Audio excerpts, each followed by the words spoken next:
Welcome back. Hi. Hmm. So I guess you knew with your third eye that we're gonna do the recording today. Yeah, I didn't think about it until I was going to sleep last night. I said, "Oh And shoot, then, I better message you," because I was thinking about my alarms. And yeah, I'm glad you were able to make it. But you said you were going to mm, Europe and you picking up your mom and coming back. yeah, I got back. Yeah. It's a So you weekend only trip. Oh, you did a weekend. Okay. And you go there to fly with her so that Yeah, she doesn't fly she by doesn't, herself. yeah, she doesn't speak English and she's never done it. So Mm. I go there, enter into the Yeah. drama house.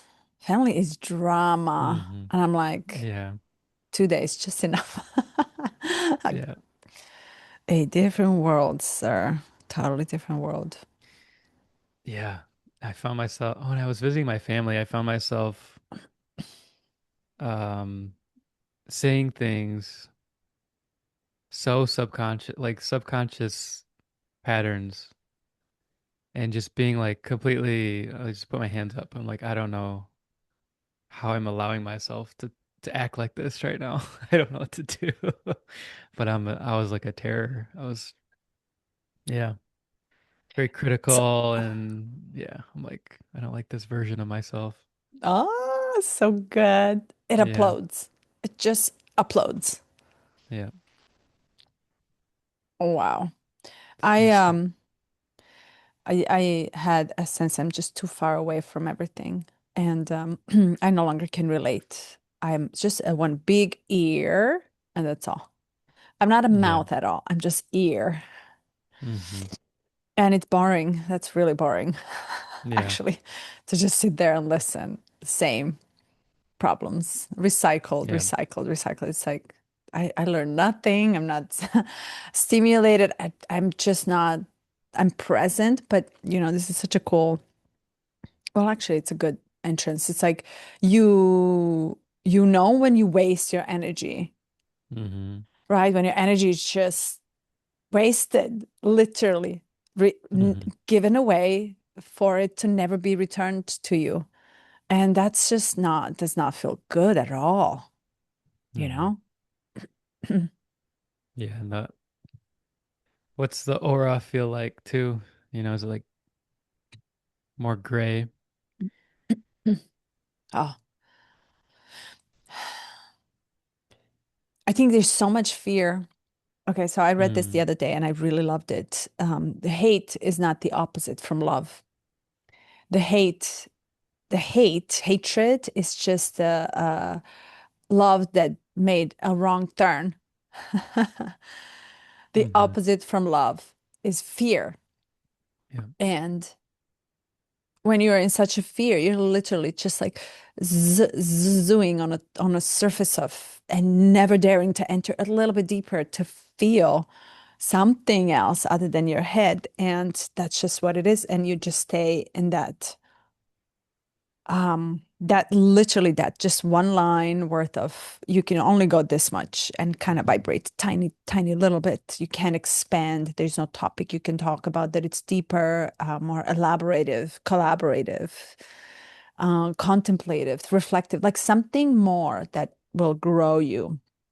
It's really hard to get into the mind and expand from it unless it's a tool to enter into the feeling self and then elaborate about it and open up.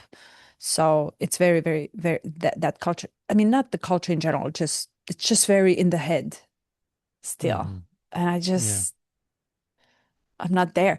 It's not that I'm not there. I can be there, but it's just to me, it's just an entrance point. It's a tool to Yeah. enter. To them, it's life. Hmm. And some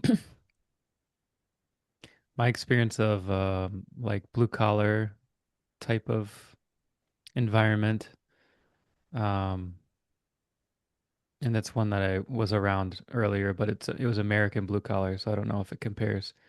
But it's like head dominant in conversation, and then a lot of um, either shaming the body or even just like ignoring the body. Like it's the body is like weight. It's like dead weight. You know, like your aches and pains you wake up with. It's like, oh yeah, that's why we drink or take our pills or watch TV or do whatever we do to numb. Um, is it the same in your country or? It's a cohesive, glued culture. And it's very hard for them to change. So you almost like collective has to change. You can't stand out because it's like you're weird. It's too weird to stand out. But Mm, listen, I live in LA where if you stand out, it's so cool. It's a yeah. totally different feeling. It's a sense that you grow to be unique and different and just ever changing. And when it's the culture is so cohesive on a collective level, it is so hard to break through. It needs a repetition, repetition. It someone needs a penetration. It needs to poke it, poke it, poke it, and then lots of pokes, and then it grows. But what I've noticed this time, it's very different from the last time. So this time, I think it is a collective field of fear. No joke. Mm-hmm. Because it's you enter into something that you're not even aware in your own local culture. Mm-hmm. And it's so fiery. It's panicky. It's almost like, and I, because the, and I think because it's the education is lacking almost like in how to process your own feelings without numbing. Um, it's very frightening when you don't know what to do with what you're feeling. Very frightening. So you're almost coming back into the loop again because this is the space that feels safe to be. And when you compare it to everybody else, it's like everybody's operating. So you already are in a herd environment where everybody else is doing that same thing. So it must be normal. So to stand out and to enter, you almost have to have a really example, or you have to have something pulling you towards it to be curious about the other way. And that just simply, it's very rare to find for now. Mm-hmm. But to me, I think it's like the collective is it's penetrating through them, and yet you have no idea what is happening, and you think it's just your own life crumbling down, but instead it's everybody's life crumbling down at the moment. Yeah. Yeah. Yeah. Yeah. Seriously. Mm-hmm. Ah, Hmm. so I So can't help interesting. but think, yeah, it's to me, it's just all we're all in the same soup. No more locality, no more just it's everybody, all of it, all of us. Mm-hmm. Mm-hmm. Yeah. Yeah, Wild. When I visited Kosovo, I had a friend there, and it's not typically, as far as I could tell, it's not typically a place where tourists can come and go and browse around and eat at the coffee shops. So he took me to the city, and I remember, like, I've already been traveling for a month and a half. And I remember everyone just staring at me and just being like, who is this creature? Like, why is he wearing those clothes? And where'd that backpack come from? And I'm like, wow, this is wild. There's so much, like you said, that cultural glue. Like, there's just a conformity that creates a sense of safety, I think. And you're not surprised by anything, and that there's safety in that too. So it's interesting. And of course, in LA, it's like you live for surprises, and you without expect them. them, yeah, it doesn't. It's like something's broken. It's not working. If a naked man rides a bike, he wife probably kicked him out because he cheated. It's fine. You just take a Yeah. picture. Yeah. But I think it's what is happening on a collective. I can't help but not to think in all of us together in this soup. I swear, and it's just so easy for me to see it from the bigger picture. I think because we opened the borders a decade or two ago, which means that the borders were open for everybody else to come and taste, or for them for us to leave. That's when I left. But then you can see this mixture, mingling outside and inside, the influence that comes in. You can just see how much we are getting impacted by what everybody else is doing on a political level. But yet something inside is just holding that like safety of being traditional, which feels really safe when everything else is actually changing really fast. So it's advanced city. We're building the country a lot. So, Mm. everything is trendy. It's just small, but the cohesiveness, I think, comes with belief of this is what it is. And Yeah. rather than having an open mind and possibility to change, it's like, this is what it is. This is what it is. This is killing like the potential that every single human being has. So when you're so cultured like that, it's like so hard to change the belief. It's the culture, I think it's almost like that holds you as religion used to back in the day together. Mm. So unless you're Yeah. open to eat sushi and you don't mind Japanese culture, you know, you're just gonna be not never, you won't change. You kind of have to, uh, Hmm. you know, try sushi. It's okay. And I asked my mom, do you want me to teach you how to eat with chopsticks? Yeah. No. I was like, why not? Just give me one reason why not. Hmm. No, I want a fork. I was like, just try. What will happen if you just try? Hmm. You might die. Yeah, right. Mm, Mm. So good. very interesting. But yeah, 3 days is just enough. Okay, Hmm. so what do you think about this one? Did you like this? Unlocking the third Uh, eye. yeah, we'll see how much there is to talk about. I felt in reading it, I was like, okay. Um, I didn't have large epiphanies or yeah, it was just like just kind of chatting about the third eye. That's how it felt to me. I I mean, I am curious because some of the aspects that he mentions, like um, you'll have this vision of light without source, and you'll be able to see auras, and I'm like, I've had moments, but not consistency, and not. It's not like I can close my eyes and you know have these visions. And I've known people, mostly all women actually, who have Mm. incredible third eye awareness. Carly being one of them. She's like, "Oh yeah, when you close your eyes, you don't have like colors and light." And I'm like, only if I'm really in it. If I've been like dancing or doing yoga or something, and it's just like glimpses, like it just comes in and goes. Mm. Yeah. But the Osho talks about like this bullet, this intensity, and it's like knocking on that. I'm like, I don't know any of that. Yeah. Yeah. I yeah, this one was lighter. Actually, this Hmm. one was fun for me. I had fun reading it. But I Hmm. liked at the end as he explains the energy. Well, a couple of things. I love that he talks about the mind and the body as the same physiology and psychology, and he compares it really nicely with, with some examples where you can't really divide the two. It's just the same. And and I love how he explains that the energy shifts from one to the other, right? And how the capacity of energy to actually hold the center, to be absorbed into one center rather than wasted out. I thought that was really cool. And then I tried it, of course. And then I was like, okay, am I supposed to know when I'm into right? Because he's talking about you're not supposed to know. You're just gonna be. And the less you know of it, the more people will know of it for you. It's Yeah. like you really like you don't really know when you're magnetized, when you're full of magnets like that, when you're radiant like that. You're not really Yeah. aware. It just becomes your nature. And I love that. So we can touch base on that. I'm curious what you feel. What do you have to say about that, which is magnetizing or radiant in people, Hmm. especially people Yeah. that don't know? Yeah.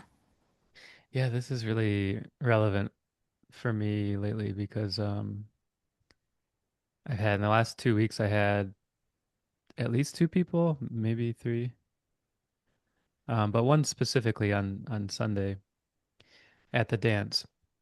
Um, I danced with this woman, and afterwards she was like, "Wait, we're not talking because it's a no talking event." But she like taps my third eye, she taps my heart, and she just goes, "Phew," like you're, she's like letting me know you're so open, and I'm like, awesome, awesome. I'm not like sitting there like I'm gonna like do the third eye thing. Yeah. So, that feels really relevant because my whole focus in that container on that day was just like get out of my head, back into my body. Get out of my head, back into my body. Feel the music, let go of everything else. And of course, in just being as much as I can, I guess that made it seem very open. Do you trust her? Um, uh, I don't have any reason not to. I mean, for the most part, she's just a stranger. I don't even know her name. I've seen her around a few times, but I guess, did um, you trust what she said to you? yeah, I was just like, it feels that way. I mean, it feels like it is open. I wouldn't say it's closed. So Would she say it if it's true? I don't think people would just go around Yeah. saying it. But you could tell if someone was trying to, again, he talks about like um, people that try to dominate others. And I could imagine someone who's like using that as a manipulative tactic, like, oh my God, you're so open with someone who isn't or whatever.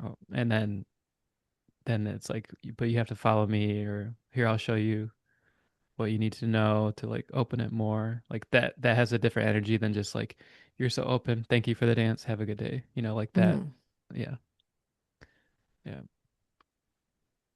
So speaking of it being like in your nature and what I've been contemplating the past week or I mean probably my whole life, but really really becoming very clear the past week is this idea and this notion that I'm never gonna figure it out.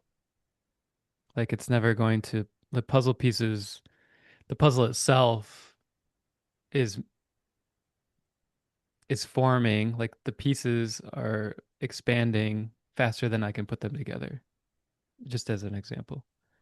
Or it's like when I put this piece in, this moves around, the puzzle itself is dynamic, it's shifting. The energy of the cosmos of what and who I am can never be put in a picture and put in a still frame. And so this idea like comes down through a waterfall and it pushes out into everything. And it's like, okay, so tantra techniques, it's just like it's an acceptance of what is.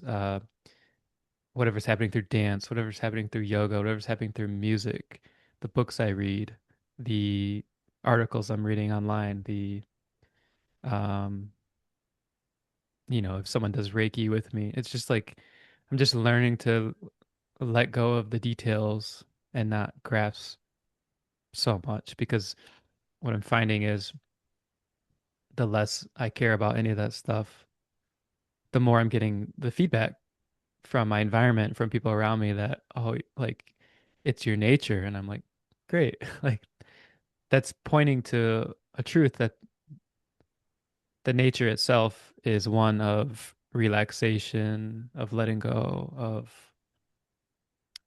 calm and of peace, and not really where I used to be like, here, I'll present to you what I know, and you tell me if I'm right or wrong. It's like that doesn't apply. Yeah. Thoughts? Mm. A lot. A lot.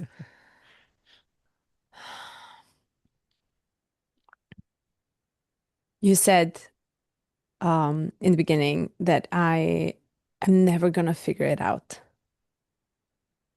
I'm realizing Hmm. I'm never gonna figure it out.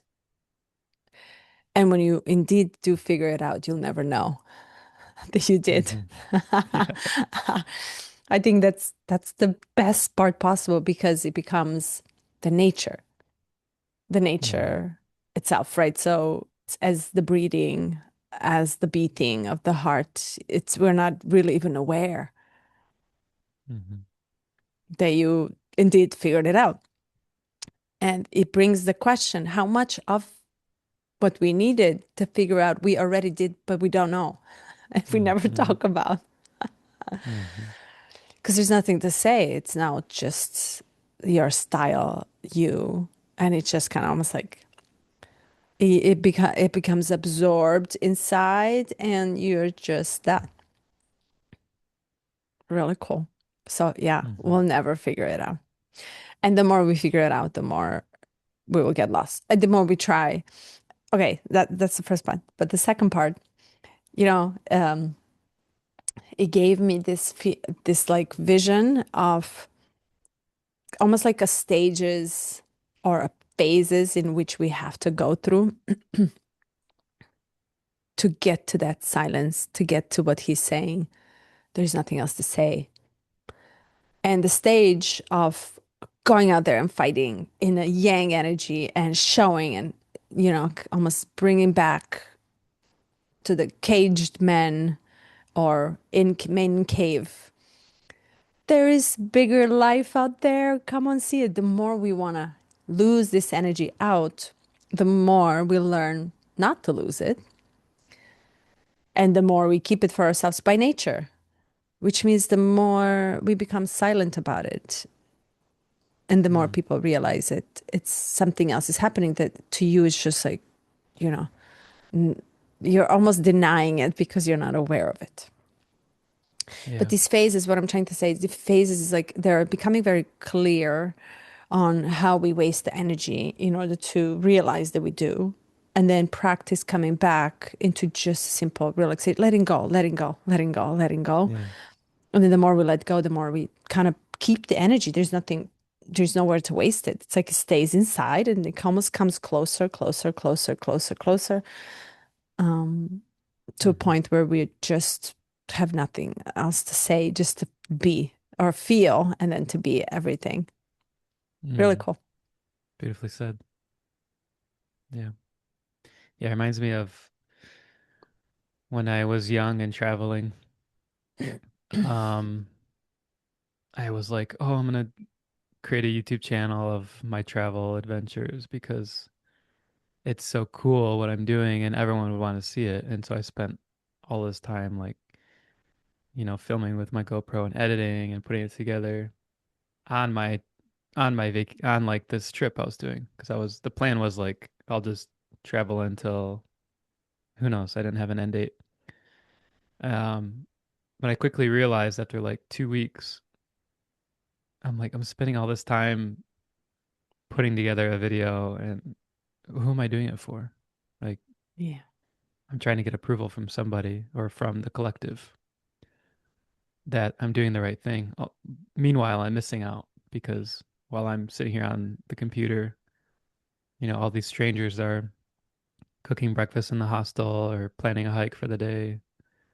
It's like you miss the moment when you're trying to bottle it up or it's I'm in an interesting place right now because I'm like I love the books. I love what other people have created. Like I love consuming if I'm just like gonna categorize it and be honest about it. I love consuming. I don't have desire to create outside of movement and music in the moment. But I'm not like dreaming of becoming something or creating or writing a book or doing this or doing that. And this is very new for me. And I think it Hmm. relates quite well with all of this Aries energy, especially when I look at my chart, the nuance of Aries still the beginning degrees of Aries is still my 12th house. So for me, it's like this ending, this Hmm. culmination, Hmm. and this like total acceptance of everything that is, and then at some point it's gonna cross over into my first house, and maybe that I don't know. Yeah, I'm I'm just remaining curious and open to that as well. But astrology is the one thing where I'm like, uh, no matter no matter how much I let go of everything else, I cannot help but see astrology in everything. Yes. Because it's the language of the 12th house. It's Piscean language. Yeah, It's language of cosmic the language. universe. Yeah. Hmm. And that's why it's like you always keep coming back to it because it never ends. It always evolves. Now they discovered that Pluto has the blue halo around it. And did you know the first pictures of Pluto, which is literally like used to be a asteroid, the dwarf planet behind Yeah. the Neptune. It's like has a little blue halo around it, and it's beautiful and it's soft. This is like a new. Hmm. Oh, I didn't hear about that. All these asteroids around it too. They play also really asteroids like Avesta. They play really important around our Earth, Hmm. around the Hmm. sun, closer to the Earth. They play. They'll just keep growing and going. So it never Hmm. ends. But it's interesting. It's a sanity checkpoint for me. I go back to make sure to kind of confirm that I'm not mad. Because Yeah. now I have a science which is evolving and it's not, of course, it's not set in stone. It always changes and it is scientific to me. That checks my madness. Hmm. So now I know I'm not Okay. mad. I'm just in a season and I embrace it. But you know, can I just add to that? Your Aries. Oh, so good. Um, you know how you're like, I want to, I'm not creative. I'm just consuming, I'm absorbing, I'm like getting stimulated. Even that is so intimate to open the Hmm. conversation and dance with. Even that, to dance with that, exactly what's happening. It might, we might think it's just a silence or a winter period or a season. It's actually very much alive, Yeah. Yeah, it very feels much really alive. alive. Yeah. Yeah. I'm It, glad you said it's, that. yeah, it's not a waste. It's actually just a different form and just a different approach or a different dance. And you might need to, dance valser with it versus tango. Hmm. Yeah, and it's um there's something in Tantra, maybe Upanishads or something like this, where it says to become like the reed where the wind moves through to create the sound. Mm. And it's Mm. this is how it feels. It's like there's nothing for me to put my name under it, on a painting or on a book. It's just it's always moving through me and it's so present. And then there's nothing to tell anyone about, like I didn't do anything. It's just Yeah, it's just like this beautiful occurrence that continues to unfold each day. And it's so I'm so grateful to be here, part of it, aware. having it move through me and being aware enough to recognize and to feel it. And it's like, yeah, there's a growing awareness in me that there's nothing else I need. And then there's a small part that's like, hold on, don't forget about legacy. Don't forget about, here's your list. Less loud, right? Yeah, yeah, yeah. So good. I'm curious, did it change with your apartment movement? Yeah, yeah. And Mm. there's some astrology there too. Yeah, moving to this new place. We're in like the community where we were hanging out quite a bit. So like all the people that I've been around, like with dances and all these other events, the beach, we're now living in that community. So like I see everyone a lot more. Um, so third house for me, I'm having yeah, Gemini. I'm having a specific transit right now. Gemini is activating my third house. Mm. So it's Mm. pulling in like what's your small community like? And you for the longest time I've been a fly on the wall. So, Gemini for me was Aries and then Taurus, or first and second. And so I didn't care to introduce myself or remember your name. It was just, doing my own process. So now it's like becoming very clear to me that there is a huge component of this small community that I'm in, and how we share resources and even just interacting on a day-to-day basis is very new for me. It's yeah, it's quite interesting. But did you notice with the space you live in that you are different because your environment is changing, your energy adjusted? Yeah, Did you notice that? totally. Hmm. So, and did you notice how sometimes when we enter into the different soil, we kind of become a different, like, it's not the same plant, as if the Hmm. seed has to adapt to the environment. So Hmm. sometimes it's small plant, sometimes it's bigger plant. But, and the reason why I'm asking, because every time I changed the roof above my head, the space in which I live, I have changed tremendously. I became Yeah. a different person. So weird. Hmm. Sometimes it's like go, go, go, because just 2 apartments ago, you were like online, going creative, Yeah. fire. And then the small little chapter of it was like, okay, wait a minute, this is great feeling. Now you're very settled into community. It's so different. It's like almost like phasing out. So I'm not Yeah. saying it's pay attention, be very careful. Of course not, where you're entering, but rather than actually be aware of what is gifting, what the space is giving you and initiating you into, because the energy underneath is going to do something for you. Yeah. Yeah. Hmm. City and the space you enter, the different states, different cultures. Hmm. Really cool. Yeah. Yeah. And I don't want to jinx it, but where we are now feels very Don't just stable. say, don't say it. And with my moon in Taurus, um, Ooh, I just feel a sense of stability and uh, even luxury too. And like the luxury isn't like the nice furniture or anything like that. It's more of like I have papaya trees, I have banana trees. Like that just I just feels I love it. yeah, I feel like a king in a fruit Yeah. forest. You were gonna say something. I saw you. Your Taurus moon. Yeah. Oh my God, my mom is Taurus. Like Hmm. I have PhD in Taurus. I I learned more about her than I learned about me. And it is so true. They need structure because I know they need structure. They cannot take force. Hmm. They need to have routine.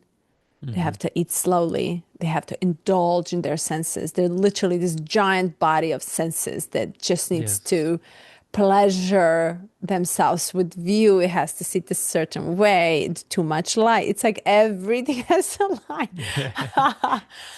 And it's total silence. And here's the best part. You're literally processing everything emotionally deep inside. Hmm. Actually, this touches you on a deep, deep level.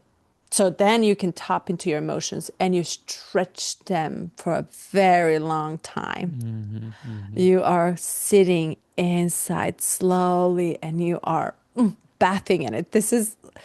Imagine a bull on his back like a dog. That's how it is to me.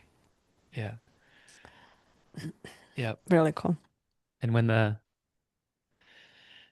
fruit is perfectly ripe and the sun is piercing through and you can see the dust in the air, and it's like these moments for a Taurus moon, like it's just nothing, there's nothing else. I go into infinity.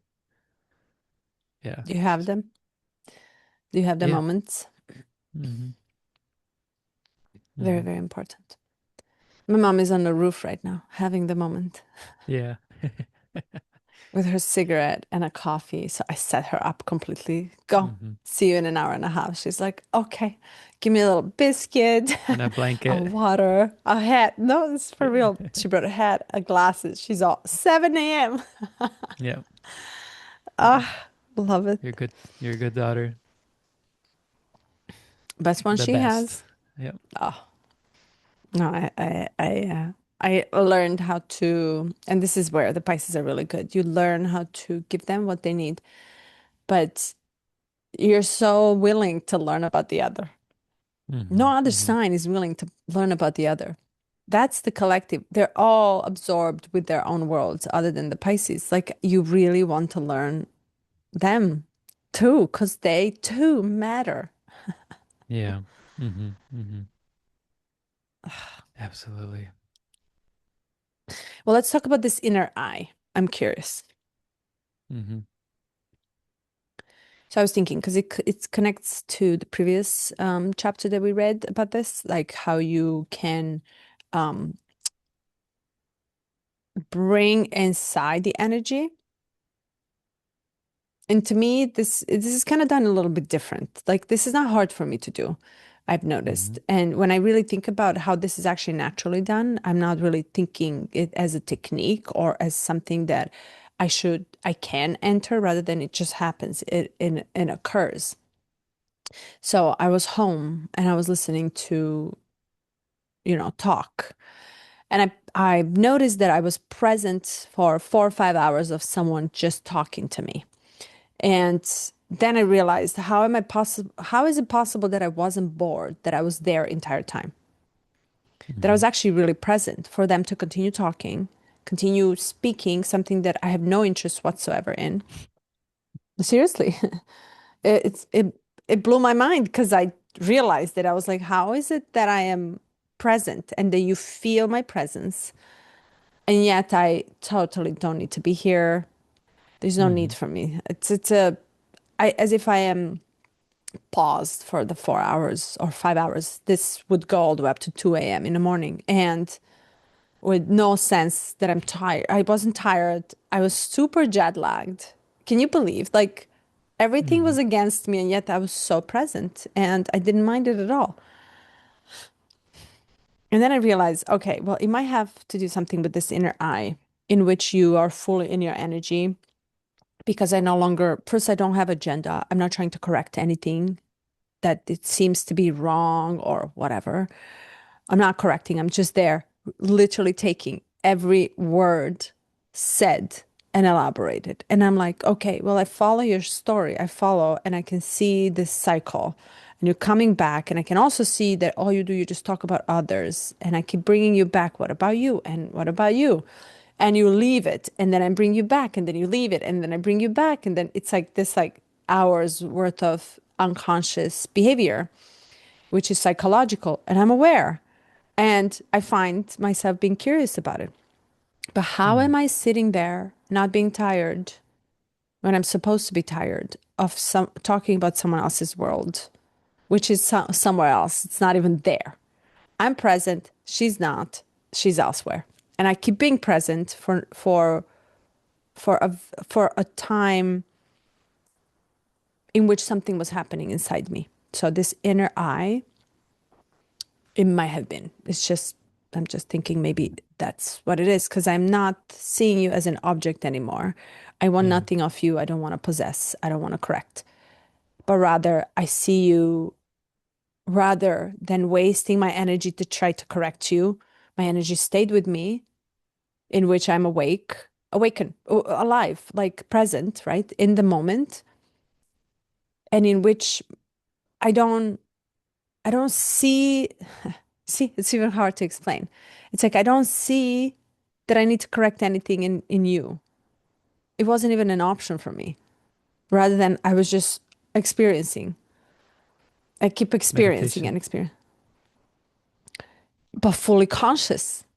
Like Hmm. so in my mind was doing its own function, but I was like in not in my mind. I was centered elsewhere.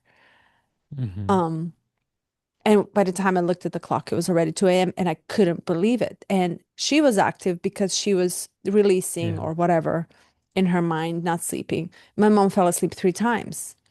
And as she was listening, because she couldn't even contribute, but I'm there also not talking. Yet I'm fully awake, fully aware, conscious about what's happening, and also in myself. And I think this inner eye shifts somehow. It's just like unconscious thing that somehow comes to you without much of an effort. Yet technique can help, but rather than I feel very familiar with this feeling. Hmm. How is this done for you? Do you have practice? Well, I just want to ask you a question, or maybe a couple questions. Mm. Did you feel? How did you feel with like your heart versus sacral versus or solar I was plexus? just, I was so calm while Hmm. she was so disturbed. And she was just activated in her head a lot. But I was extremely calm. None of it, as if none of that energy actually touched me. It couldn't disturb me because, I mean, for a month already, I've been in this energy. It's really weird, right? It's like I've been really calm for it too. But listen, I'm consciously aware about it. I'm conscious that I'm calm. Yeah. And I'm also I don't feel I'm suppressing anything. There's no energy. It's just a Mm. calm water. So it was just a calm lake, as if Yeah. in the body, no heart. And the Hmm. moment I would engage with the mind, I would have to go on her level to exchange real fast. It's this energy that just comes in and it requires Hmm. you to engage in rapid fire aggression. It's like really aggressive and disturbing. And then I would pull right back in and let her talk and then disconnect. But I'm there with her. It's so Mm. powerful. It's so weird, actually, to be so obvious to me. Yeah. I. It sounds like because I relate solar plexus, or sorry, not solar. Um, Sa sacral? Hara. What's the belly? Oh, I'm I'm supposed to know, forgetting. but I don't. um, but I associate that with like the water. Your emotion stirs the waters, and your Mm. if you're disturbed, like if you're angry, becomes a bubbling furnace. If you are feeling shameful or critical, then it becomes a toxic swamp, you know.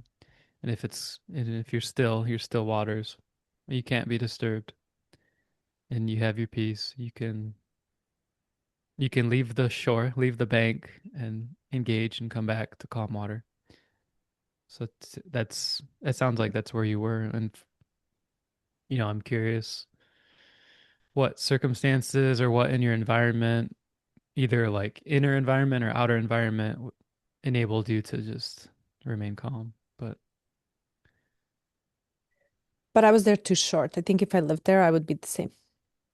And you know how he says, it's not, you kind of have to maintain this energy inside rather than like you always have to be so aware of where the energy is going, flowing and leaving and coming back that it's your always practice to come back, bring it back to you.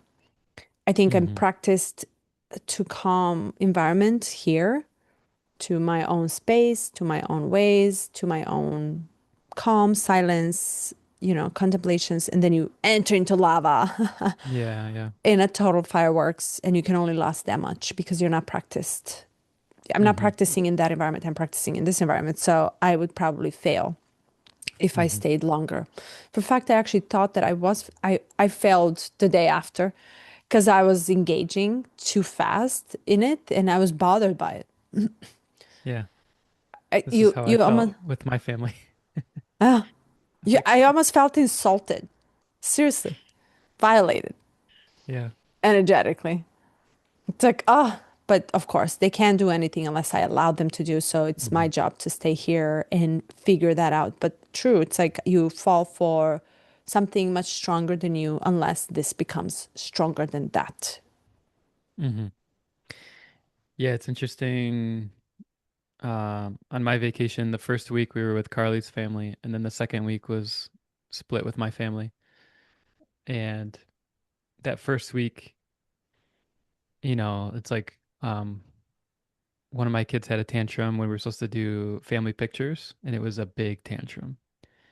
And there was a Mm. lot of emotion because in Carly's family, it's, you show up and you act right. It's very Catholic Church. Like you Mm. present well, and then if you have to do something crazy, you do it in alone in your room so no one can see it. And so to have such an outward expression where I'm just a calm parent, just trying to make it work, it triggered so many people. So Mm. that was interesting. And then also Carly's brother has so much like suppressed anger, and there was a few Mm. moments where he would explode, and I would find myself almost teasing him, like like he would explode, and I'm teasing, and I'm like laughing about it because I'm trying to make everyone else, because he's like, I'm gonna throw the thing or start yelling so that everyone changes their tune and I get the attention or whatever it is. And I'm like making light of it, like because I also feel physically quite confident that I'm capable. So I'll stand up and be the buffer in between that energy, and then also like we don't need to engage in it, right?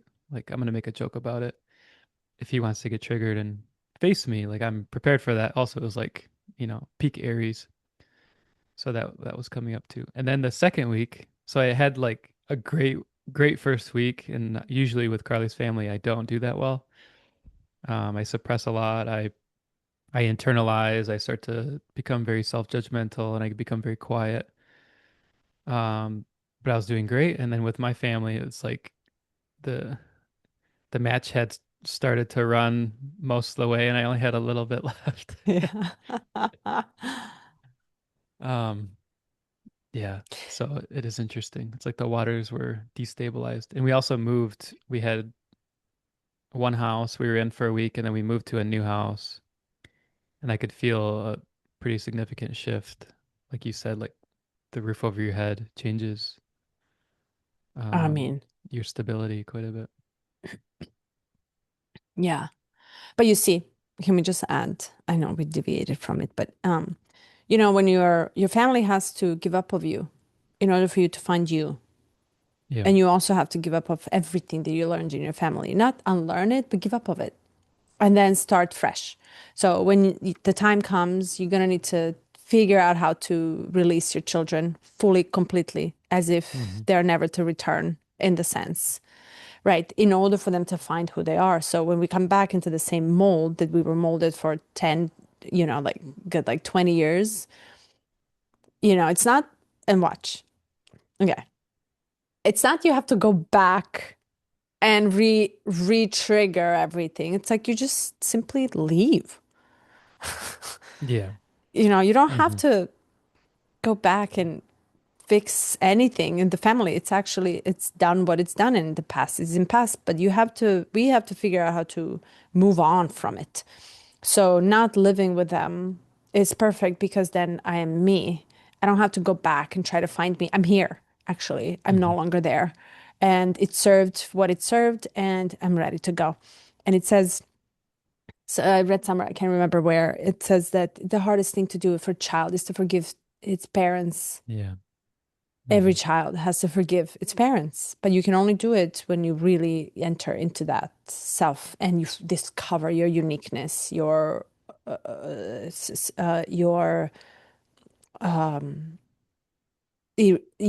your value, your Hmm. own self, your gifts, your talents, who you are without your parents. And every parent has to give up of their children in the end to let them be and become. So I Hmm. love how he touches base on the masters, how when they know that you're right there and you're about to enter in this like edge in between, They are going to do anything in their power to let you go. They will reject you so you can find you, so you don't Hmm. become dependent on them. I love that. Love, love, love that. Even if I have to turn upside down the world just for you to hate me, you're gonna need this because with you being dependent on me, you're never gonna find you. Never. That's beautiful. Yeah. Isn't it isn't it wild to imagine, it's Gurdjieff who started to act like surface level and kind of trite and picky. And then Ouspensky was like, "Okay, I'm out of here. You're going crazy." And then if you think about,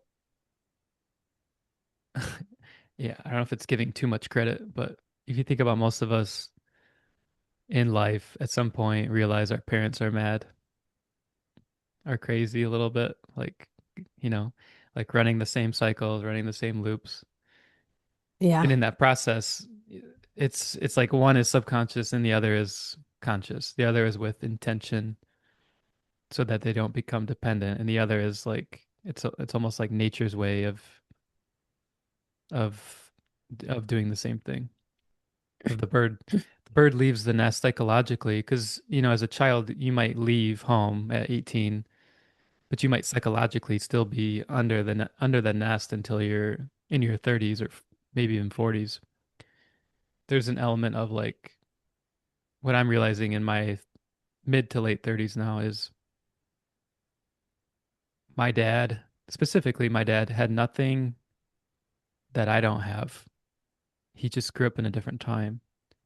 And it feels like he had he'd always, for the longest time, it always felt like he had something that I would be able to unlock at some point. Like there's like this special dad knowledge you get where you can like fix anything or know how to do things or um it's like, oh, when do I get those skills? And it's like you don't just acquire like this secret book.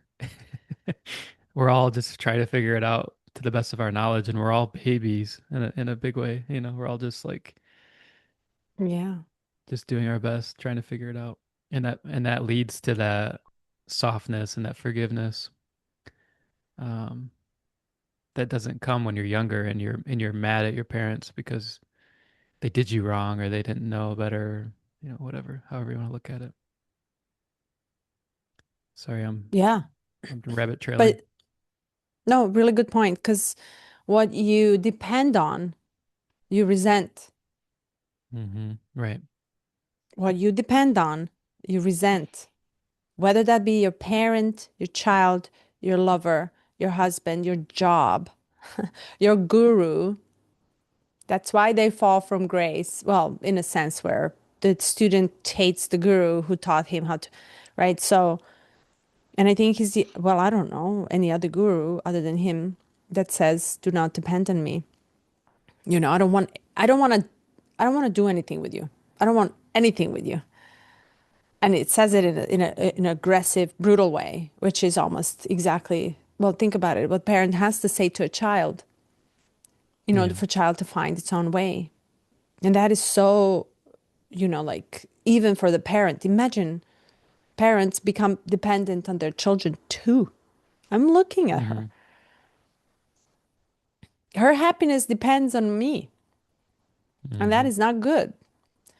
And my happiness, it's like, am I ready to let go even when she's no longer here? Oh my, I have to tell you something. This is so fun. So, it's sidetrack, but I really wanted to share this with you. I thought it was brilliant and I felt really good by it. Back home in Orthodox Christianity, and the graves are above the earth. It's not the Yeah. plate. And it's quite scary to look at them. They're kind of horror-y, like very super underworld. Some of the statues are the Yeah. Yeah. Yeah. actual people.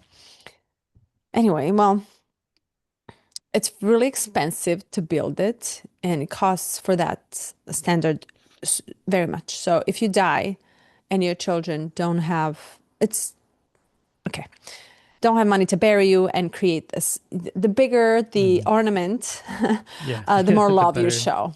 Yeah. Yeah, Yeah. the more love you show. It's weird, but it has been going on for traditionally for a very long time. So some people go just Hmm. above and beyond. It's insane, and show their pain and their grief. So I completed the grave for me, for my mom, and for my sister. I have a grave, which I thought it's so cool. And I told my sister, I'm gonna put you there because it's a real estate actually.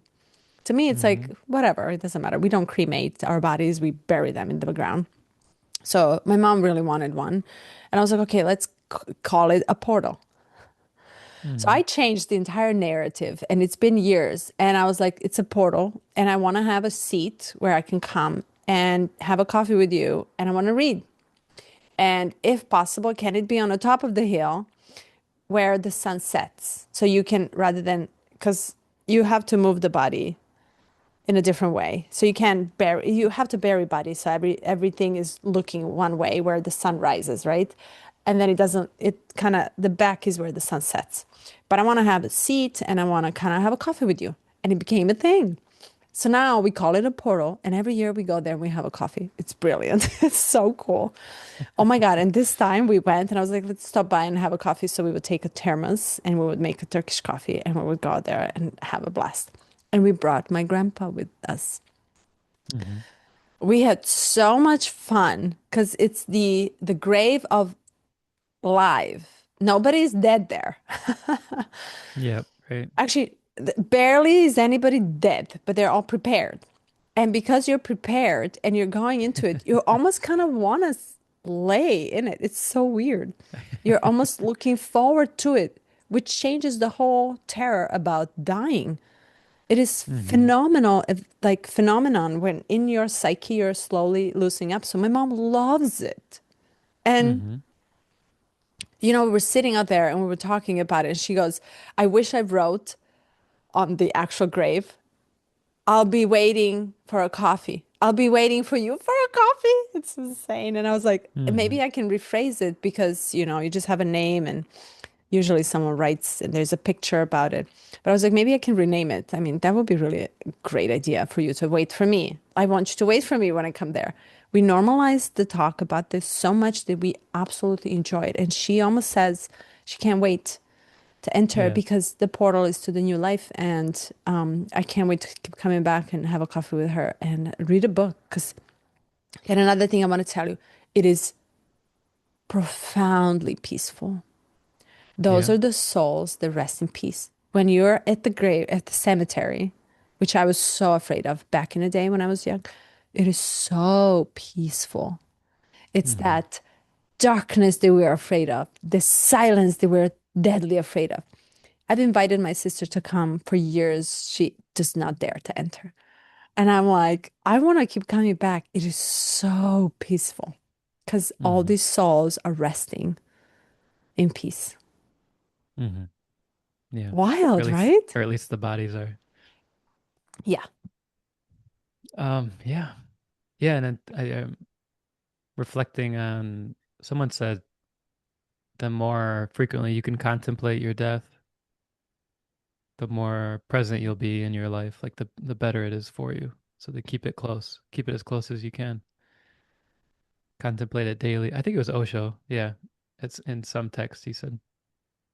Contemplate it daily, and if you can, do it every hour, and if you can, do it every minute.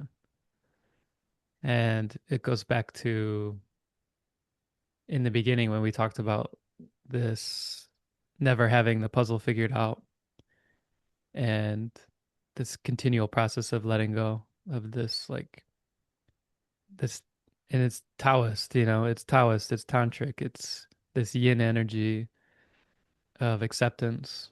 In the acceptance, it's realizing on the other side of fear is this profound peace.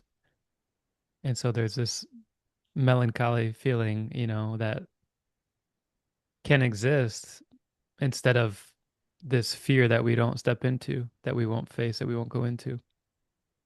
And it's like that that translates out to everything in life where we always want to have it, we always want to figure out what's next. We always want to know what's coming. We always want to have a plan for the unknown. And in doing so, we exist in fear, in our body of fear, which isn't open. It's very closed. It's not open at all. It doesn't open up to anything. And the waters are not still in that state. So instead, yeah, you've by happenstance created something beautiful like this ritual you have to have coffee on the hill in the cemetery. I can't wait. Yeah. If you ever come and visit, then I'm in in Serbia, I'll take you there. I'll take you to my next home.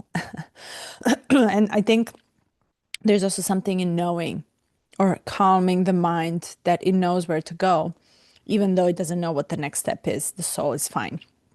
But you see Right. how much our belief is actually imprisoning us, what we believe, what we are strictly on, rather than actually changing the meaning for it, giving it another story. And the story floats up. Like if you just tend to it a little bit. Do you have a grave? No. No. Maybe you should purchase grave for yourself. Maybe. See how weird that is just to say. It is terrifying. It's like, are you serious? I'm so alive. I don't want to think, but it does something. Something shifts. And that I think is that approaching and connecting to the possibility of dying. Possibility is a, not even probability, a must, Hmm. a fact that it must happen. And coming closer to it, I think it elevates a lot. So my grandpa is 93. And while we were there, I have asked, are you afraid of dying? He goes, no, not at all. And he said it as, you know, and then you know what he said? When you know how to, when you know how to love, you're not afraid of death. He said that. This man only has a primary school. How do you know? And Osho says the same thing. The more you know death, the more you will know life. If you're afraid of dying, you're afraid of living. And here, my grandpa, who barely even has a vocabulary to explain, said the exact same thing. How? Hmm. Experience. Hmm. Love. And I think love, he can't help but love. He loves everything. He was dancing as we were driving out, dancing. This man is Oh. in so much love. And he's like, oh, I called him yesterday. He's like, I rested so well. I love this home. And I'm like, what is happening? He's a Oh. ball full of love. And this is just, I think, the letting go of the life and welcoming the new one. And this entire process that he's going through is such a beautiful phase that he's in. It's so light. That's, I Mm. think, that's the light Mm. it can be. See? Look where you came from. Your lineage is strong. Strong-headed too. Strong-headed. Uh, Yeah, so my maybe talk to Carly about it and see, go from there. yeah. It's I mean, beautiful. we don't avoid the topic. My kids bring it up all the time.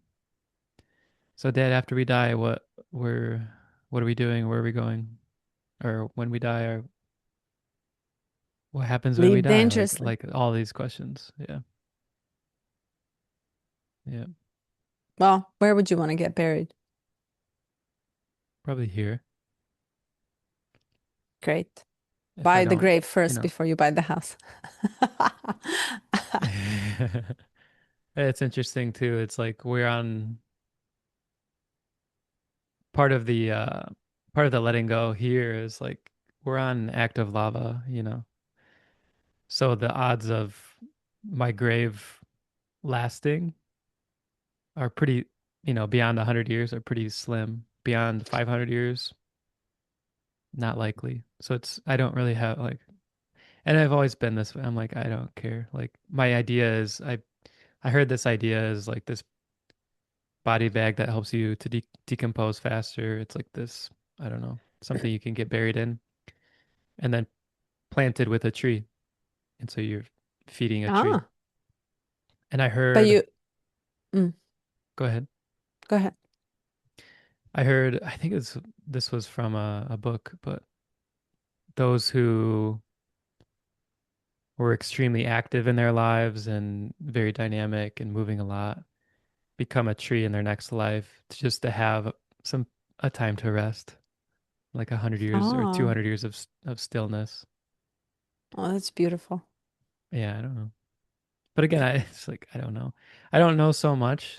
Like I'm so unaware of what will happen that I don't currently care.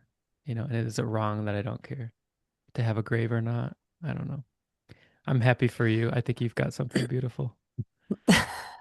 And I think that's enough for Accident. me. Yeah. Totally unplanned. But yeah, I think it invites the conversation about death, which can also be changed while alive. So Hmm.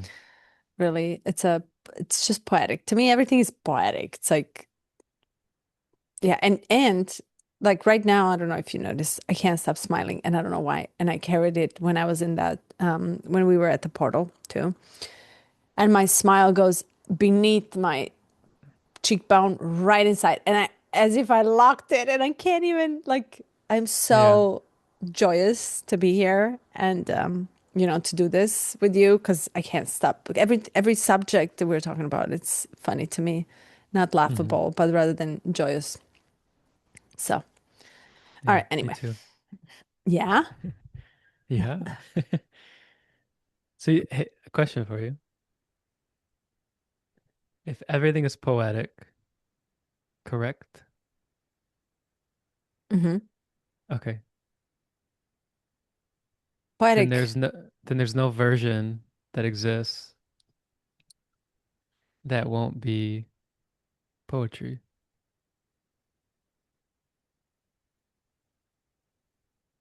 I don't know, but right now everything is romanticized in a sense because it's so sensitive. I'm sensitive to everything, but not in a suffering way. Like, right, so to Yeah. be poetic, you kind of need to feel a lot of things. You need to Hmm. feel almost everything that possibly you can. And that's the Yeah. poetry. Sensitivity is poetry, is sensitivity. It's not, I'm coming up with words. Like, I'm totally out of my mind into the sensitivity of everything. It's like, you know, the fact that my mom is here, I should be bothered 100,000% by everything she said, she does, the way she smells and walks and talks and everything. It's like, but I'm like, oh my God. Do- I hated all my life that she smoked. Yeah. And this woman, it's so, and we went to the beach yesterday. And, I don't mind it. It's the only thing I never would buy for her to kill my mother, a cigarette. So I just said, I will buy everything for you, but rather than cigarettes. And that's the only thing that you love the most. So we agree. When the bombing happened, 1999, that's the first thing Yeah. she grabbed. And then she grabbed Yeah. Yeah. me. Yeah. And I'm like, Well, sugar blanket candle. She's like, cigarettes. hmm. It's the habit, and it's the habit of pleasure. Yeah. And she doesn't see it as something dying, so she's not afraid of it. So, hence, she lives actively smoking, Right. and she will Hmm. live. So yesterday on the beach, wind is blowing. She can't light the She can't light the cigarette. It's left and right. I'm laughing. I'm laughing, and I'm so it's so funny. So I Hmm. grabbed the towel, beach towel, which I don't even know why I brought, but apparently I brought it so I can help my mother light the cigarette and enjoy. And I'm Hmm. doing everything in my power to cover her, and I am cheering her on. Yeah. I'm like, is it lighting? Is it lighting? And I'm so excited about it. And guess what she says? You don't care at all anymore that I don't smoke. So you kind of want me to smoke. And now I am debating, do I want to smoke? Exactly. Yeah. Can you believe? And Hmm. I'm like, wow, all you have to do is just love, really genuinely love that and not force it on people and suppress it or kind of correct them and let them be, and they will stop Hmm. because nobody's mad. She goes, when everybody now nobody cares that I smoke. Now I actually am debating maybe I should stop. This woman is 70 years old. I'm like, are you serious? Yeah. Yeah. Yeah, because it Come doesn't on, have, psychology. yeah, it's like it had the emotional charge in the beginning, it's wrong.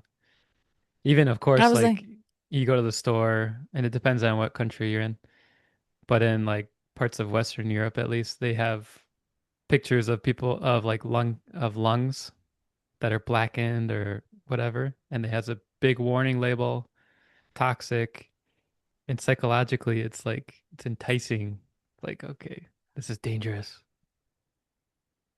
Yeah. but that's how I think we were exactly that's how we were programmed to want something outside of ourselves. And it's in nature to lose ourselves first so we can find it. Hmm. So poetry is like, oh, I want to feel it. And the more I feel, the more I let go of everything that I see, that Hmm. I think it needs to be. So I genuinely wanted her to enjoy. I really wanted her so bad to be enjoying at the beach her cigarette. And we ended up laughing because she ended up really getting there and figuring out by herself that that was not really the enjoyment. It was the actual ocean and the nature of it. So Yeah. Hmm. funny. Yeah, to offer a different perspective, my mom is still a closet smoker to this day. Oh, She pretends like we don't know, all of us kids. seriously? And there's nothing more than I want for her to just pull out her cigarette and just smoke it freely. But I think she is quite aware that the moment she feels accepted, the moment it loses some of the luster, like the excitement. And so there's this She'll stop there's smoking. this yeah, there's this continuation of this story that she has to hide it, even though all of us kids are like none of us really care. I mean, we can smell it on you when you come around. Yeah. Yeah. So, But it's the story we hold on to, you see? One belief. yeah. It's wild. Yeah. And there's nothing for me to do. That's another thing. It's like this might this process of acceptance and then allowing it to be, to let it unfold as it will. This might take 40 years from now or 30 years, or it might not. She might die with it. Who knows? But there's nothing I can't force her. I can make it uncomfortable. I could like bring it up to her. I could really put it in front of her, but it's her choice ultimately. So all I have to Yeah. do is, and that's something like that presence is powerful. And that presence, what you gave to your mom in that moment is like, I'm just present here with you. And this, it's like, are you going to get victory of lighting it? Are you going to get the lighter to work in that moment? You're just there and you're present. And that presence offers um, a space to for the self to contemplate what it's doing, for the mind to finally hear its own thoughts and not react and be reactive to the outside world. Yeah, I like that. So it's the presence that offers itself to figure itself out. Hmm. Yeah. And you mentioned Yeah. that conversation at home you had, it was like 6 hours. It's like you had presence, and there's like a hidden recursion that happens too as you're offering presence to someone who's not Present. hearing, not like, yeah, not with it. Yeah. You're also in a sense, because we're all connected and we all are participating in this cosmic dream where we are human. You're also offering it to yourself in a way. Anything you offer outside to the world is Mm. returned back to you. This is what karma truly is, I believe. So maybe that's what enabled you and enables us to have those moments of peace when the outside world is chaotic or when we're participating in something that should be disrupting us, but all we can feel is just like joy or stillness. And it's this moment where you capture it's coming around full circle, not immediately and not right in front of you, but you can tell. There's something deeper happening.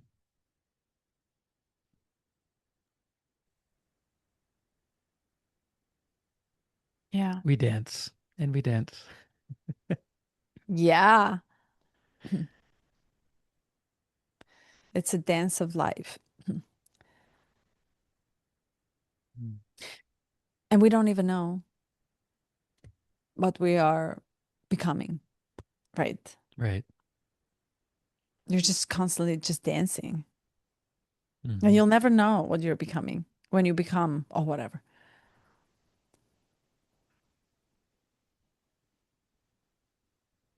Mm. Yeah. I think feel the thing that shifts is wanting more to dance rather than wanting more to become something. Rather than I'm just gonna play with it, play with it, play with it, and keep playing with it. And almost figuring not even figuring out rather than feeling, am I free to play? Dance with it. Hmm. Hmm. Yeah. He Go ahead. talks about this energy movement. So visually, I always see this as like the bulb of energy moving. But if energy moves, that means it's leaving a place to come to another place. So if it leaves from the head and enters into the eyes or enters into the heart, it's like constantly shifting. So when it's here, it's not here. When it's here, it's not here. It's as if it needs to balance itself out. So it's always moving, flowing, right? And I always have this visual. It's like if it's not in my head, where is it? Hmm. Right? If it's in my inner eye, centered into this one concentrated space, how is it possible that it's everywhere else as well at the same time? When it's right. So if I'm entering into my inner eye, how is it possible that I see the world differently?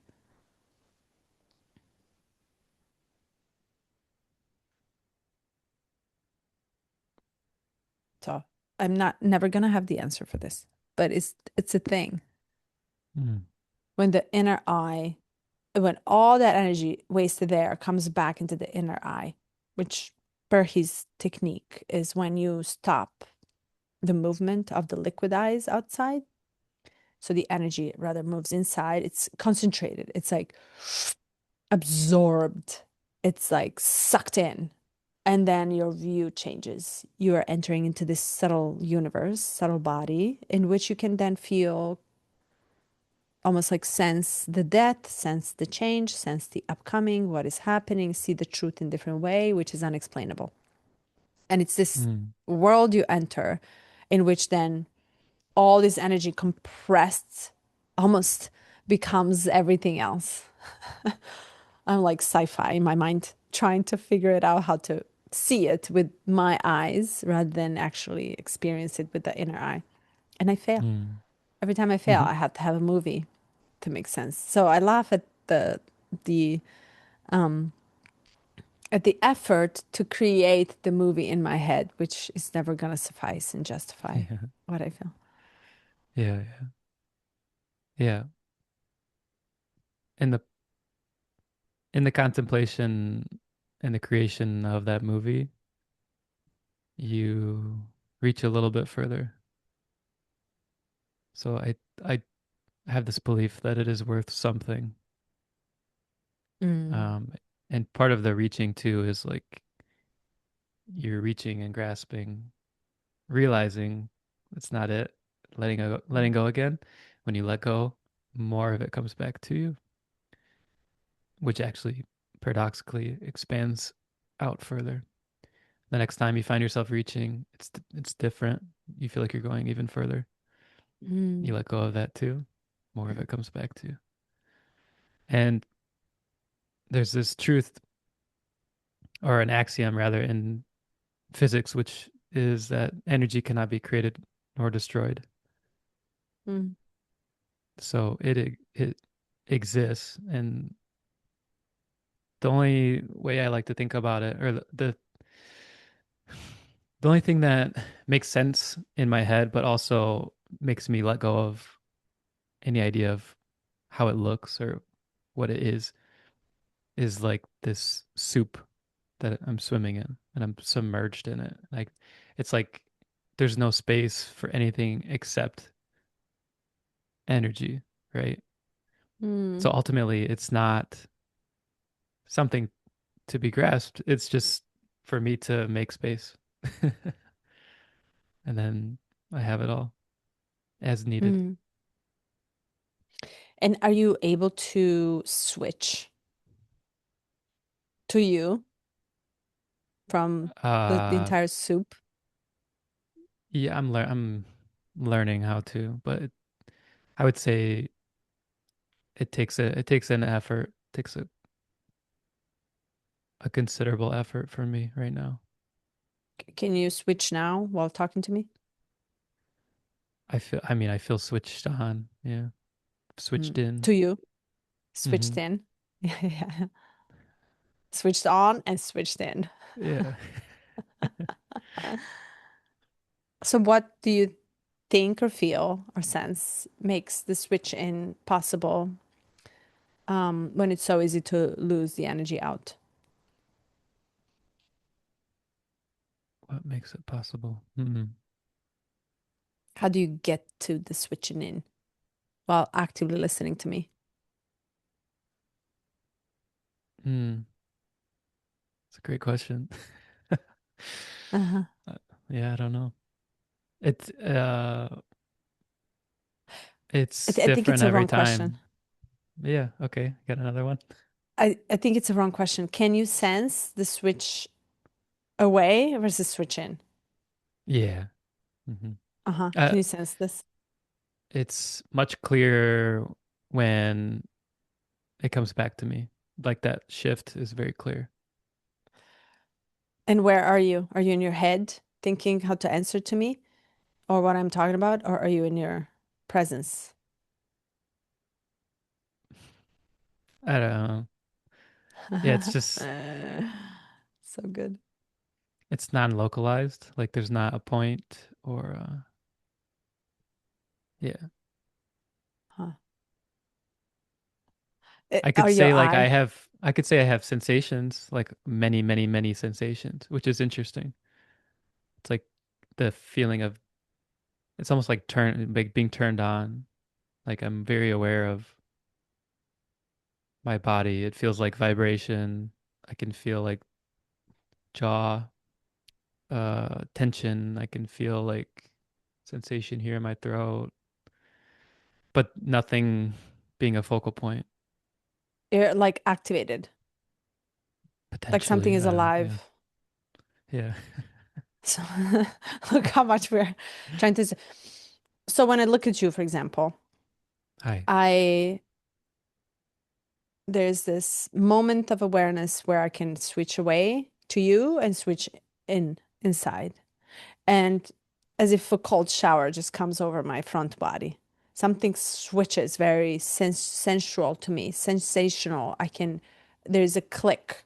It's like it's not even loud, it's not visible, but that inner eye play happens. And I think this is where I'm able to stay present and yet aware because I'm into you. And if I'm listening to you, I'm all about you. My energy is going to you. But there's a moment when I come back and switch inside, and I'm like, okay, I'm going to listen from here on. Then my presence becomes more solid, in which you cannot get lost in me.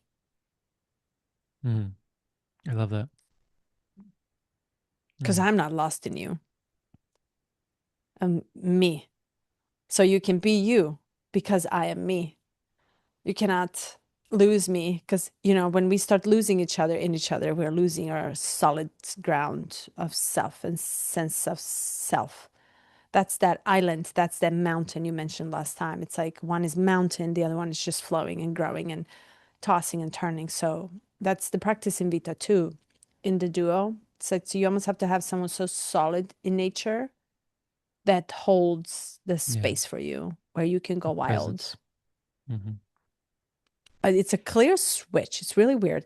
So now we're talking about it, and I'm just switching on and off with you, without you, away from me, inside of me, for you, for me. And I think this is a really good practice to do. I'll do this with my mom. I'll probably fail on that test. When you when you're coming out, like you say you're switched on and then you switch off.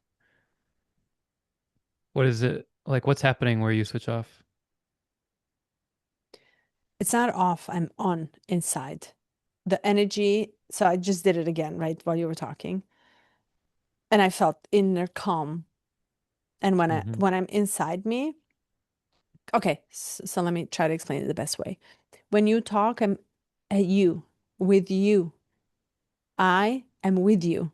I am away from me for you, around you, with you, because my whole point of focus is you. But when I become aware that I lost me for you, then I come back inside. And I was like, I'm still there with you. You don't see the difference, but I'm back.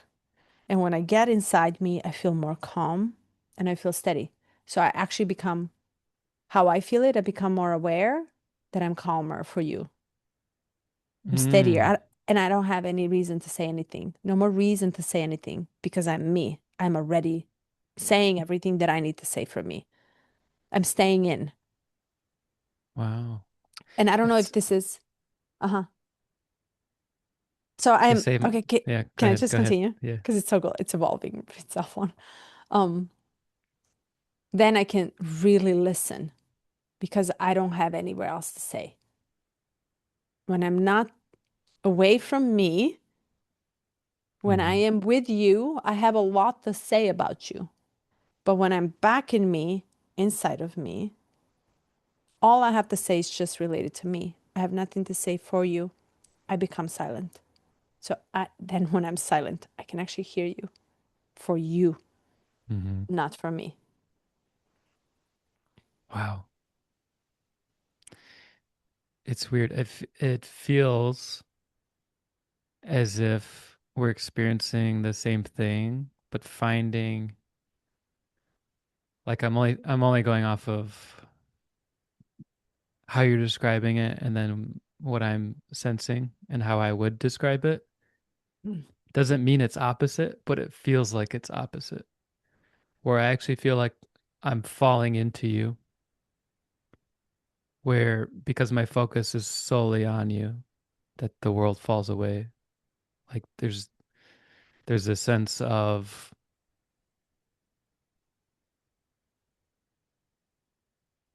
nothing else, even as the thoughts arise, it's not related to me at all. It's completely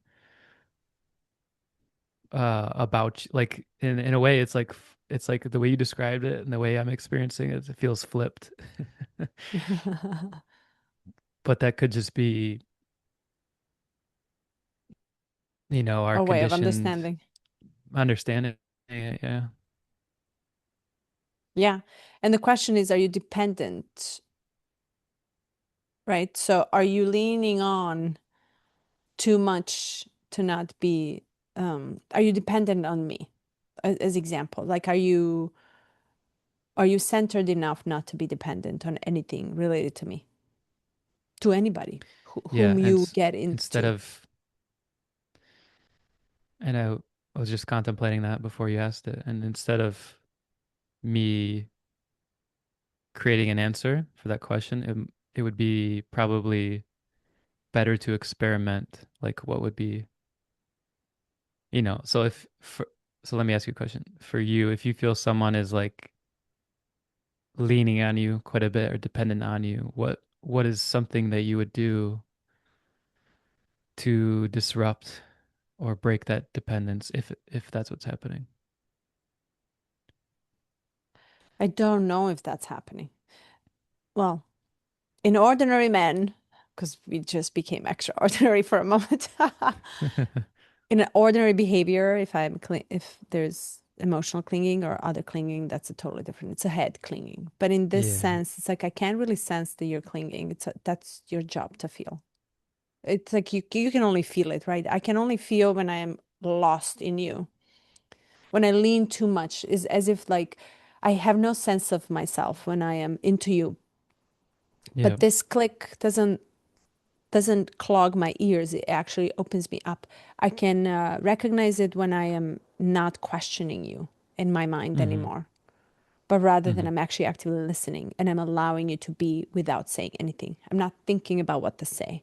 And I can only do that when I'm back inside my body, because if I'm with you, away from you, I'm thinking like you, I'm answering you. Hmm. I'm giving you the answers that I think you need because I lost me. Okay, But when I'm interesting. back inside, it's interesting because I have no reason to ask anything related to you anymore. I'm actually absorbing you, listening to you, but I'm me. All the questions are Hmm. related to me.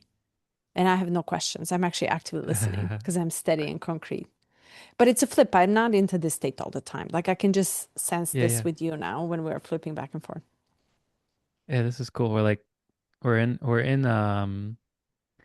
some kind of mirror, right?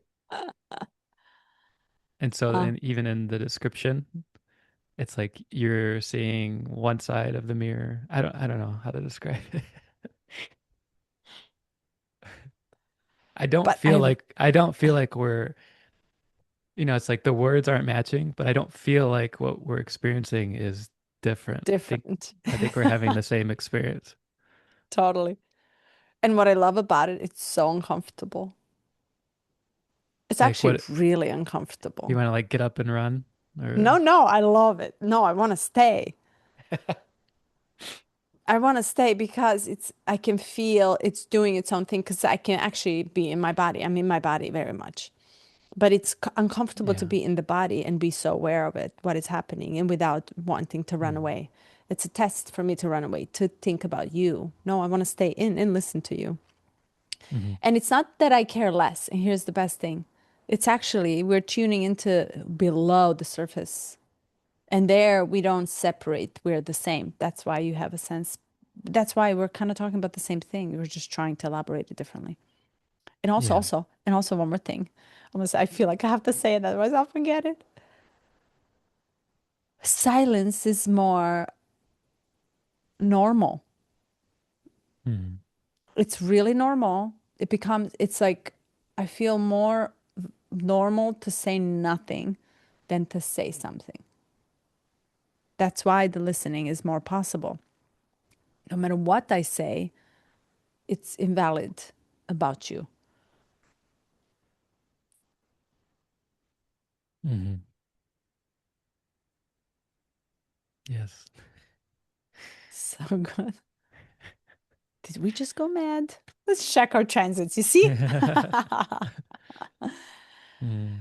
But I do think this is exactly how this inner eye enters. That's how I sense it. That's why it was very fun for me to play with this chapter, because it was very much, oh, yeah, it's like something switches, and it switches viscerally, subtly, but it's like, oh, I can feel myself underneath the skin. I Mm. can't do this consciously all the time. I have to invite myself into it.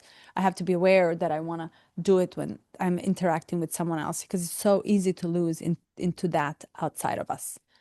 I lose me, because I really want to Yeah. be here and I want to contribute. So the 7 hour conversation was very much, well, actually, I don't know now about that. But what I do want to do is now check it with her when she comes back. Can I be me and just be Mm. silent and let her be her? Mm. Let her talk when she wants to talk, say anything she wants to say. Mm. Yeah. And it seems like the real test is, you know, when you look in someone's eye, what are you holding? So good. And yeah, there's just so much wisdom in just looking in the eye of another and letting go of all of the thoughts. Like you say, anything I say about you, it's false. Has It nothing to do doesn't, with you. yeah. Everything I say about you has nothing to do with you. Hmm. And then it's mirrored too. In the eyes, it's mirrored. We feel the gaze of another. Anything we feel projected on or what they might be thinking has nothing to do with me. right? Hmm.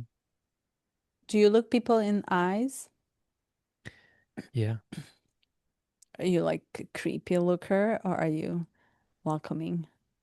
What do you think? How do you feel? Everything I say about you has nothing to do with you. Yeah, Uh, I don't feel creepy.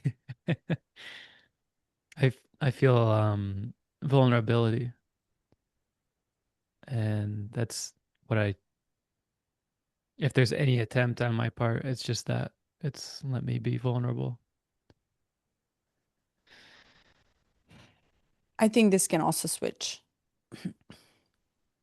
And the moment we get into the head, it becomes creepy, Hmm. literally. If I'm looking into your eyes and I am feeling that, I'm looking at it from the inner eye, you feel my space. Hmm. But the moment I get in and I think it's creepy, I actually become creepy. Yeah, yeah.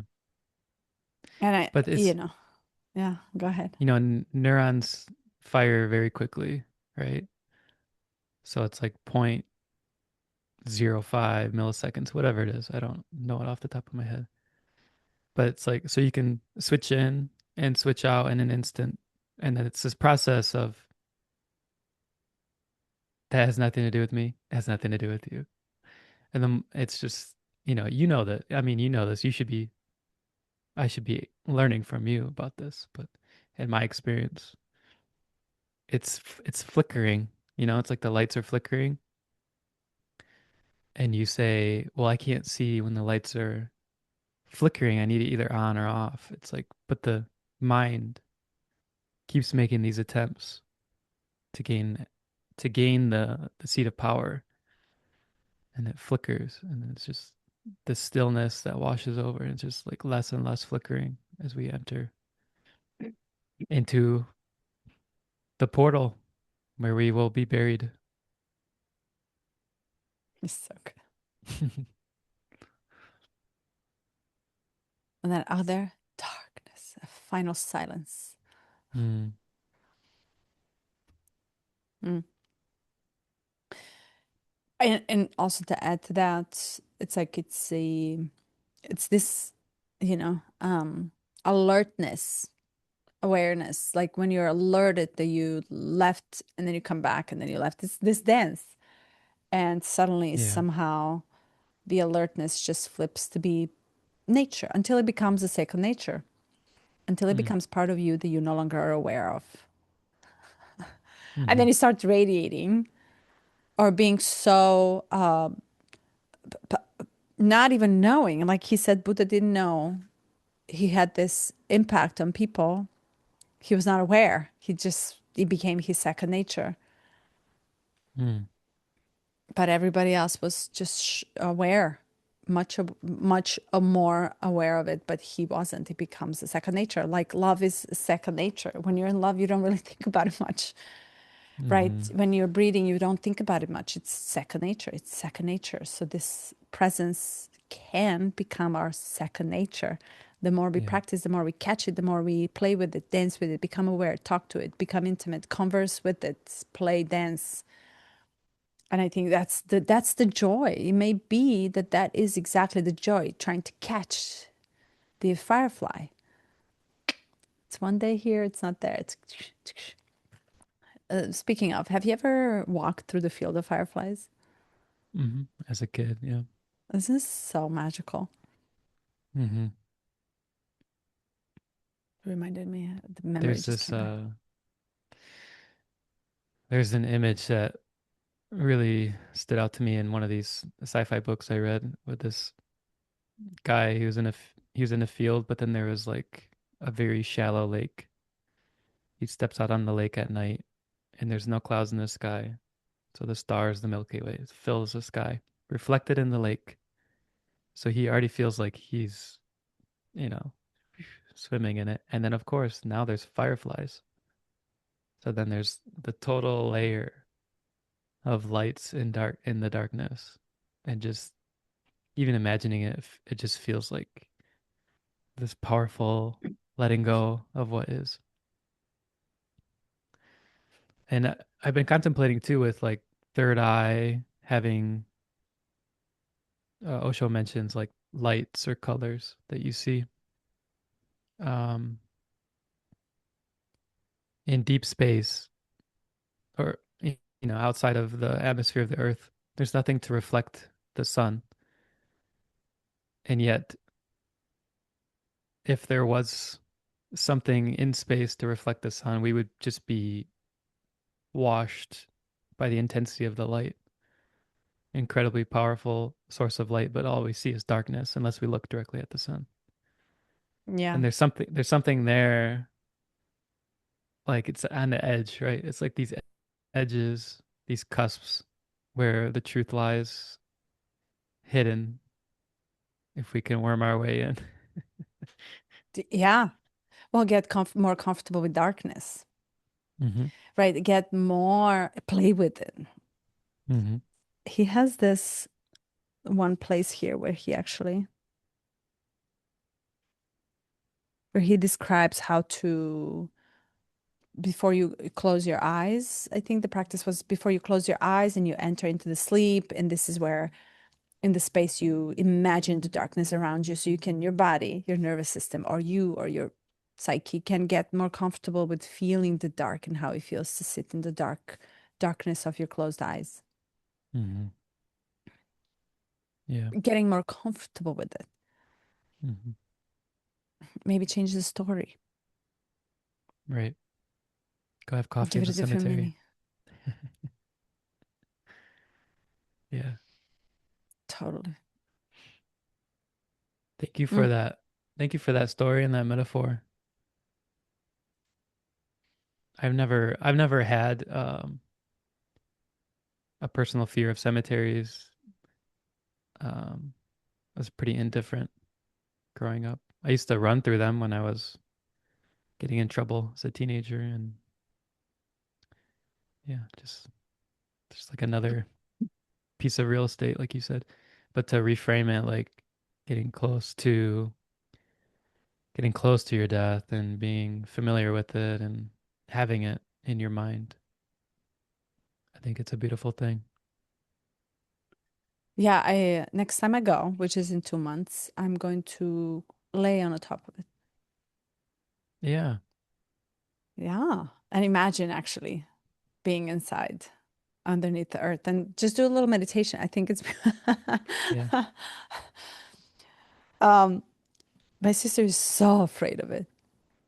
Hmm. She calls me names, she cusses on me, she would do anything and just then simply just come Because and have a coffee. she feels she'll be cursed or something. She thinks I'm insane for laying on my future deathbed. It's like buying a cascade Yeah. and just laying in it just to feel. I'm not dying actually. I'm just feeling Yeah. how it feels to lay in the casket. It's Yeah. what happened. And it's oh, I just shivers. It's a so going back to just quickly because you asked Yeah. the feeling of going in, it's like this building vibration that I talked about. Mm. And if it becomes too much, then I'll have shivers. It's kind of like Mm. it's kind of like shaking it off, like clearing it. Nice. I could say I'm cold, but I live in Hawaii. I have socks on and pants. I don't think I'm cold. I think you're a poet anyway, feeling Mm. everything. Yeah. You know, that's a good place to land and park for a minute. Poetic Hmm. place. Hmm. Thank you so much. This was fun. Yeah. I love Is your it. mom is your mom with you for 2 months? Yes. Oh, yay. We flipped the roles. So I'm her mother now. And I told her, you can have anything you want. Oh, Uh, she's living her childhood now. I was like, my closet. You can wear any clothes you want, what you want to eat. Like, but I'm so calm about it. And this is the funny part is that I'm aware I'm so calm about it. Mm-hmm. Nothing bothers me with this woman anymore. Mm. And not even her smell is just a fragrance for me. It's like she Mm. smells so good to me. You Mm. know, it's like small. I can carry her on my own one arm. But there's something is happening, and I don't know, is it goodbye either? Mm. Mm-hmm. And that's why I'm very light about it, because he easily can be the goodbye too. Yeah, right. Yeah. My dad is visiting next week, and Okay. part of me feels this intuition, like, who knows? Mm. This could be the last time. And how are you feeling about it? Are you close to that? Mm-hmm. Pretty close. In good And he terms? just, yeah, yeah, great terms. He, um, he lost his mom 2 years ago, and his dad last year, and then his older brother, um, at the end of last year. So he's in an interesting place. I think that's part of why Mm. I'm contemplating it from that angle. Is I think he's becoming a lot closer to the prospect of the end and what that means. Do you talk to him about that? I do.